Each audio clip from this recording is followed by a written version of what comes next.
Hi, everybody. Dan Illman, Matt Bernier, the DRFBets race of the day for Thursday, July the 5th. Race number 8 at Prairie Meadows. Graded stakes action. It's the Iowa Oaks for 3-year-old fillies. You can play it with a new DRFBets account and $100 in free cash on us. Learn more at drf.com/bet.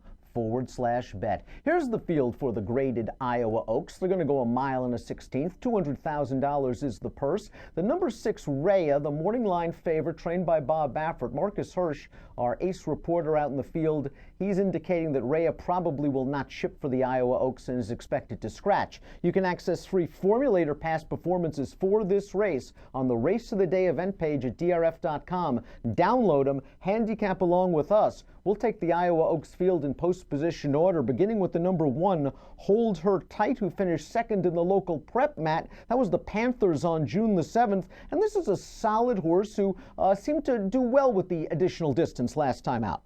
Yeah, I suppose at least she checked that box where the distance shouldn't be much of an issue. She came on with a little bit of a run at the end match. I shouldn't say no match. She was barely beaten by Tara's Angel. I guess the real concern for me is how strong was that local prep? Her and Tara's Angel, there's a part of me that looks at it and says, okay, I may not be enamored by any of the others that are running in this race, but these are still going to need to up their game if they're going to run with the likes of, whomever it may be, whether it's Cosmic Burst, whether it's Sassy Sienna, whomever it is, those girls are really going to need to step their game up. The number 2 is She's Our Fastest, and she ran by far the fastest race of her career most recently, an 85 Beyer speed figure. And I guess really the key to handicapping her is, do you trust the fig? If you believe that she's a lightly raced 3-year-old, she's solid, she passed the eye test last time out. If you believe that fig, then she fits very well with some of the big girls in this race, and she's 15-1. The question I have for you is, do you buy the number? I got to be honest, going back and watching the replay, I kind of do buy it. I like the way that she finished in there. She rolled up on the 2 pace setters that day, and it's not as though they were going guns blazing early on, but the way that she absolutely just buried them visually, I thought it was really impressive. And if you believe that, or even if you think that the number is close to accurate, then she's not that far off from the top girls in here, and she's going to get completely overlooked for a number of reasons, whether she's a Texas bred or whatever else you want to say. But look, they paid a boatload of money for her, considering she's by Orientator, I don't even know how you want to pronounce it. Oratory. Thank you. I think there's a scenario where that was the second start off the layoff. That was her third start going a route of ground.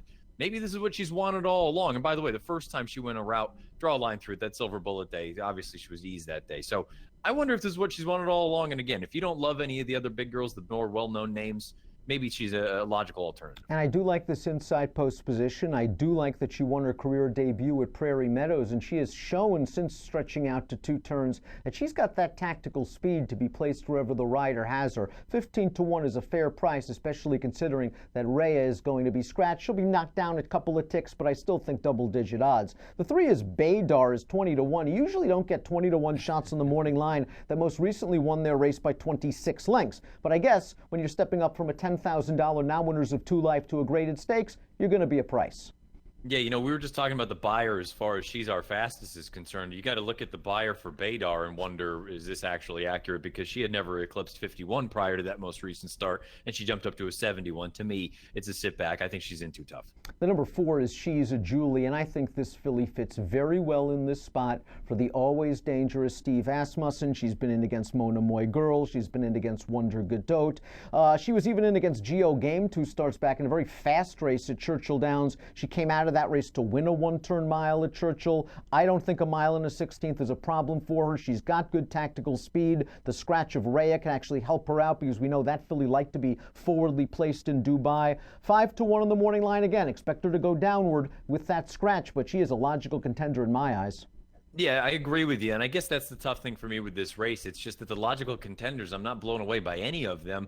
But I agree. I mean, she is one of those horses that you look at it from a figure standpoint, from a tactical standpoint, and even just the class that she's been keeping. You go 3 starts back, you've got Chocolate Martini. 4 starts back, you've got the Oaks winner, Monomoy Girl, and even, like you may mention, Geo Game 2 starts back, who earned an 87 in her next start. I'm a little bit concerned about the field that she beat most recently, and that no winners of one other than a Churchill going 1 turn. 3rd place finisher earned a 57 in her next next start, 4th of 71 and 5th of 56. She's going to be facing better horses, but again, she fits pretty well in a spot like this. The number 5 Cosmic Burst is certainly legit, only once off the board, and that was a superfecta finish last time out in the Grade 3 Fantasy when behind Sassy Sienna. I liked everything she did in the Grade 3 Honeybee Stakes 2 starts back. That was her career best buyer effort of 84. Last time out in the Fantasy, though, I think you can argue that Sassy Sienna just simply ran the superior race.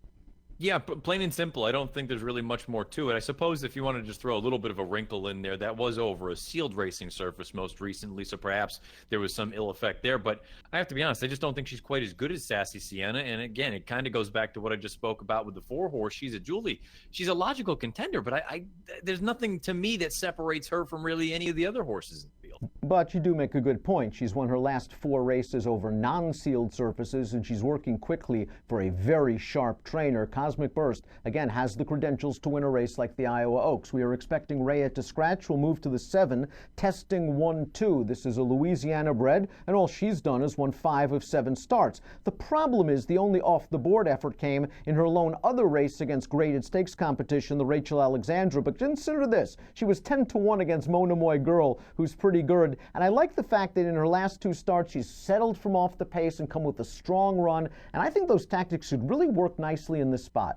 Agreed, because it seems like there's going to be plenty of speed signed on here. Second off the bench, you're probably going to get the best version of her. You brought up the biggest concern for me, though. The only time she's truly been tested, she just didn't pass the test. And I wonder, again, this might not be the strongest graded stakes race of all time, but this is certainly going to be a step up from the company she's been facing. The 8 Terra's Angel has won her last 2 races, including the local prep, the Panthers. She goes out for high percentage trainer Carl Broberg, who's whacking out 30% winners at this meet. She's got a good amount of early speed, and we expect this pace to be relatively fast. Plus, after 10 starts, her career buyer speed figure stands at 80. She's going to have to do better, and I wonder how much improvement is in the tank after 10 starts.